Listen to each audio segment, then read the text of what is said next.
Hello again, and welcome back to Profit and Sense.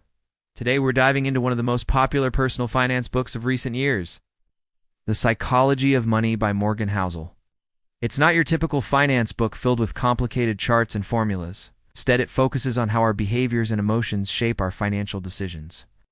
Someone who grew up during a recession will think about risk and savings differently from someone who only experienced boom times. Let's break down some of the key lessons in clear, plain language.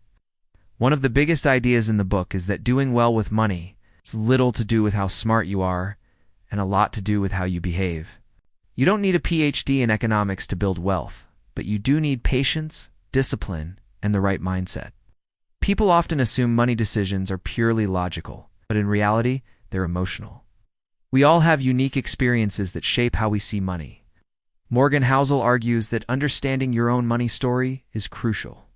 The world is unpredictable. Planning for the unexpected is smarter than assuming you can predict everything perfectly. Many people get into trouble because they don't know when they have enough. They keep pushing their limits for more, even when it's unnecessary. Housel argues that defining enough for yourself is one of the most important things you can do to avoid disaster. It explains why you make the choices you do and why other people might see the world completely differently. You don't have to maximize every investment. Instead, focus on creating the gap between what you earn and what you spend. Flashy cars, big houses, and luxury holidays are signs of spending, not wealth.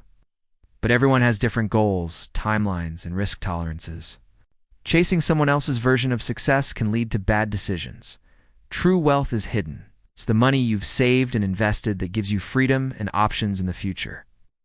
It's about respecting risk, valuing time, and being humble enough to know you can't predict everything.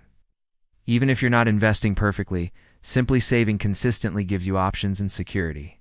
There's no single right approach because everyone's context is different. Compounding works best, not when you chase the highest returns, but when you give your investments enough time to grow. It's about controlling your emotions, staying patient, and making consistent choices over time.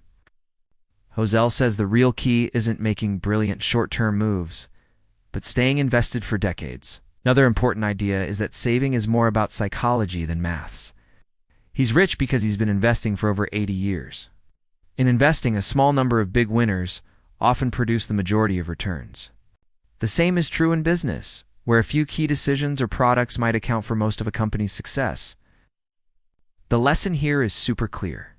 Being in the market long-term is way better than trying to time it perfectly. The book also highlights the power of compounding. Uses Warren Buffett as an example. Buffett isn't the richest investor because he found some secret formula. Another lesson is about tails, meaning the outlier events that drive most results. Because of this, it's important to be prepared for surprises. The book also tackles the idea of enough. Another big idea is that wealth is what you don't see. Housel also warns against envy. It's easy to look at people richer than you and feel behind. At its core, the psychology of money is about understanding yourself and your relationship with money. If you want to manage money well, it's not just about knowledge. Love clear, no-nonsense business book summaries? Subscribe to Profit and Sense for more.